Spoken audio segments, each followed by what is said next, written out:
నేను చేసి పిలుస్తానని చెప్పి వాళ్ళు 2 పెద్ద గుండెలు తెచ్చారు.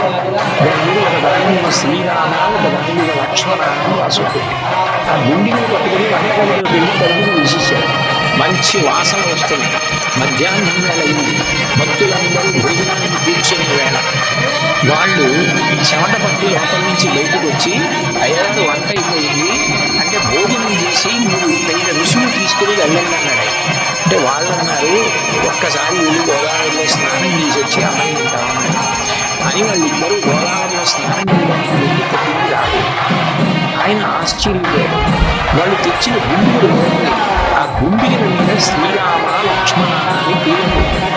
అప్పుడు ఆయనకు అర్థమైంది, నన్ను అనుగ్రహించడానికి రామలక్ష్మణులు వచ్చి వంట చేశారు.